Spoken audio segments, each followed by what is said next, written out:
नमस्कार दोस्तों, जरा एक बार सोचकर देखिए, इलेक्शन के वक्त आपने नेता लोगों को वोट डाला, इनकी सरकार बन गई।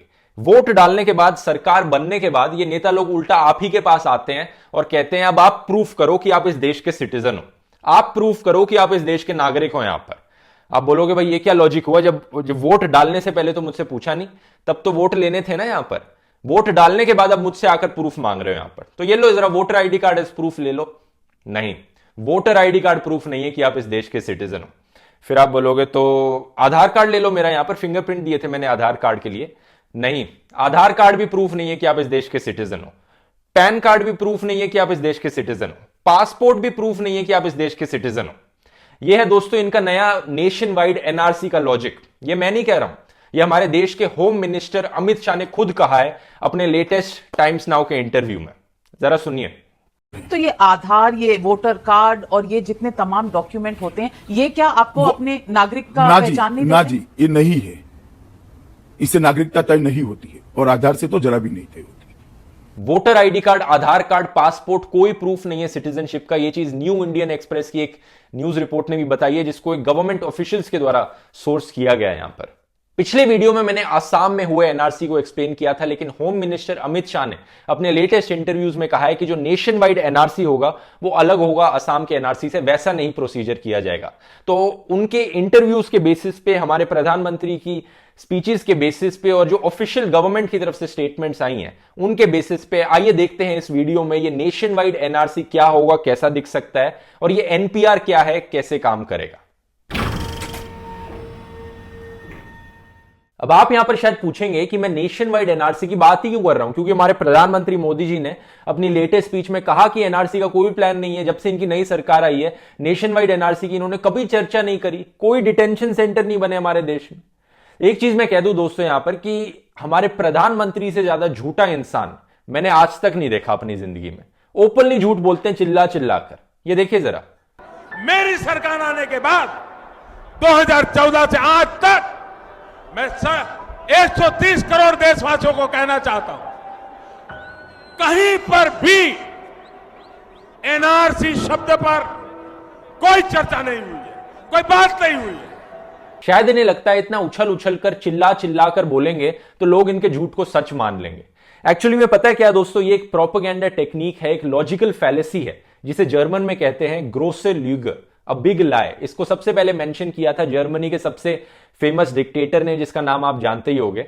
इसका मतलब यह है कि इतना बड़ा झूठ बोलो, इतना बड़ा झूठ बोलो कि सुनने वाले को लगे वहां पर कि इतना बड़ा झूठ, इतना बड़ा आदमी बोल रहा है यहां पर, इतने कॉन्फिडेंस से बोल रहा है, तो यह चीज झूठ नहीं हो सकती, यह चीज सच्ची होगी यहां पर। और इस तरह से आप लोगों को बेवकूफ बनाओ, लोगों को बहकाओ। सच्चाई यह है कि अमित शाह ने एक नहीं, दो नहीं, बल्कि 7-8 भाषणों में अपने पिछले 5 सालों में बार बार नेशन वाइड एनआरसी पर चर्चा करी है। बार बार इन्होंने कहा है कि नेशन वाइड एनआरसी आएगा आएगा आएगा। हम इस पर बिल्कुल साफ है कि इस देश में एनआरसी होकर रहेगी। एनआरसी की प्रक्रिया देश भर में होगी। देश भर के अंदर नेशनल रजिस्टर ऑफ सिटीजन्स को हम लेकर आएंगे। आप क्रोनोलॉजी समझ लीजिए, पहले सीएबी आने जा रहा है, सीएबी आने के बाद एनआरसी आएगा, और एनआरसी सिर्फ बंगाल के लिए नहीं आएगा, पूरे देश के लिए आएगा। नहीं, देश भर में करना ही चाहिए। इसका नाम ही national citizen register of citizens है। एनआरसी शब्द पर कोई चर्चा नहीं हुई है, कोई बात नहीं हुई है। फिर मोदी जी ने अपनी स्पीच में कहा कि देश में कोई डिटेंशन सेंटर्स ही नहीं है। एक और बहुत अच्छा एग्जांपल इस प्रोपेगेंडा टेक्निक का। न डिटेंशन सेंटर में भेजा जा रहा है, न हिंदुस्तान में कोई डिटेंशन सेंटर है। भाइयों बहनों, ये सफेद झूठ है, ये बद इरादे वाला खेल है, ये नापाक खेल है। डिटेंशन सेंटर अगर एक अफवाह है तो ये क्या है असम में? ये 40 करोड़ रुपए खर्च करके क्या है शॉपिंग मॉल बनाया है असम में? और कर्नाटका में क्या ये बच्चों का प्लेग्राउंड बनने जा रहा है यहां पर? है 120 किलोमीटर दूर है गुवाहाटी से, और यहाँ पे ये जो कंस्ट्रक्शन आप देख रहे हैं वो जो असम में जो डिक्लेयर फॉरेनर्स हैं उनको रखने के लिए एक्सक्लूसिवली डिटेंशन सेंटर है। इसके पहले फॉरेनर्स को जेल में रखा जाता था। तो आप कह रहे हैं कि ये डिटेंशन कैंप जो बन रहे हैं ये इस प्रोसेस का ही एक पार्ट है? नहीं, प्रशासन एडवांस में तैयारी करता है कई बार, अभी तो लीगल प्रोसेस चालू है। और एक और इंटरेस्टिंग फैक्ट मैं आपको बताऊं यहां पर दोस्तों, ये जो डिटेंशन कैंप्स में लोग हैं ये हिंदूज भी हैं, मुस्लिम्स भी हैं। ऐसे बहुत से लोग हैं जो रो रहे हैं सिटीजनशिप प्रूफ करने के लिए। आप ये वीडियो देखिए जो बीबीसी ने लिया था इन डिटेंशन कैंप्स में जाकर इन लोगों का। हमारे जैसे हाउसवाइफ को ऐसे ही लेके गया और जेल में डाल दिया। एक रूम में कम से कम 50 आदमी 55 आदमी एक रूम में रखता था। बाथरूम का सामने सोना पड़ता है आदमी को।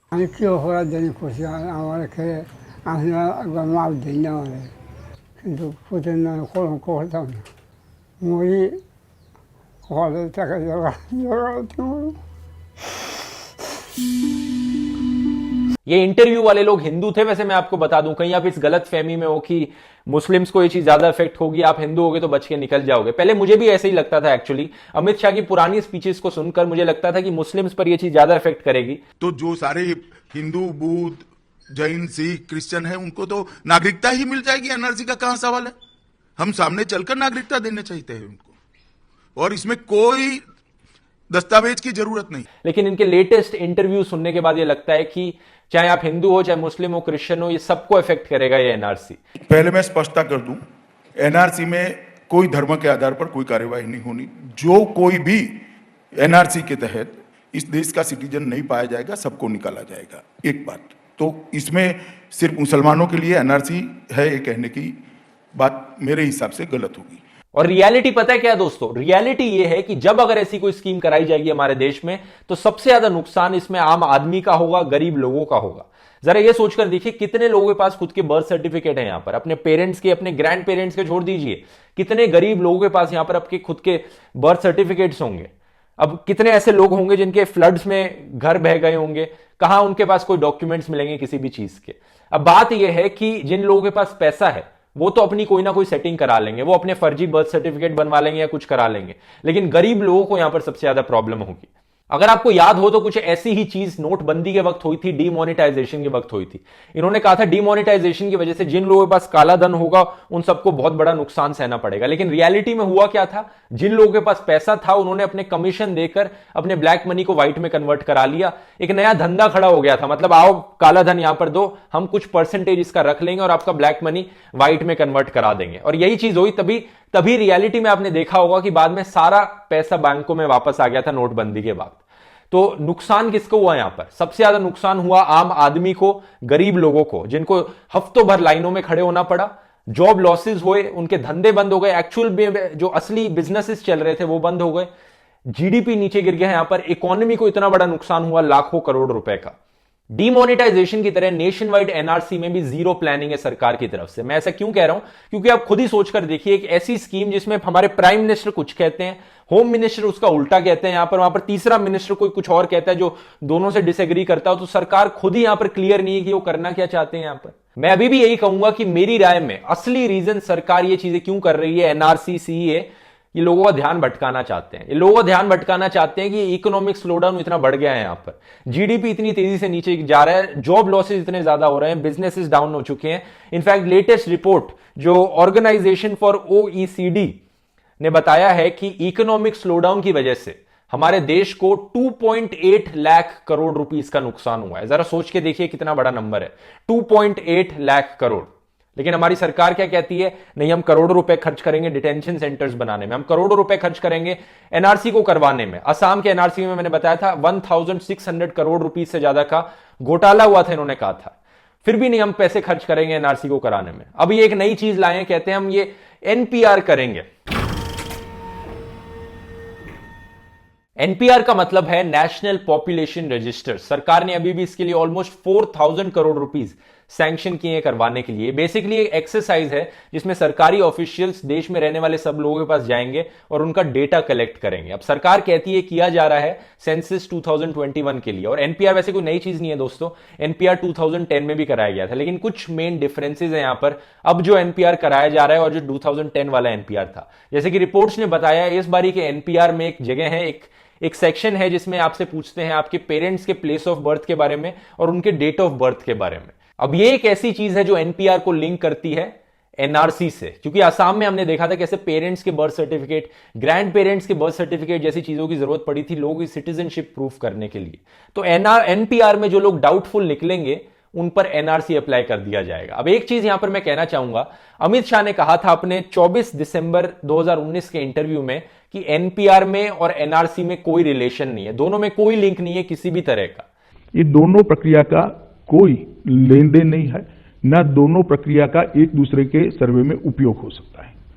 एनपीआर के लिए जो अभी प्रक्रिया चलेगी इसका उपयोग कभी भी एनआरसी के लिए नहीं हो सकता, दो कानून भी अलग है। लेकिन यह चीज झूठ थी। रियलिटी यह है दोस्तों कि 26 नवंबर 2014 को सरकार के खुद के लोगों ने राज्यसभा में कहा था कि NPR is the first step to NRC, और इस प्रूफ का लिंक मैंने डिस्क्रिप्शन में डाल दिया। अगर आपको मेरी बात पर यकीन नहीं हो रहा तो आप खुद जाकर चेक कर सकते हैं, सरकार की खुद की वेबसाइट पर है ये। और सिर्फ इतना ही नहीं, होम मिनिस्ट्री की खुद की एनुअल रिपोर्ट 2018-19 कहती है कि NPR is the first step to NRC.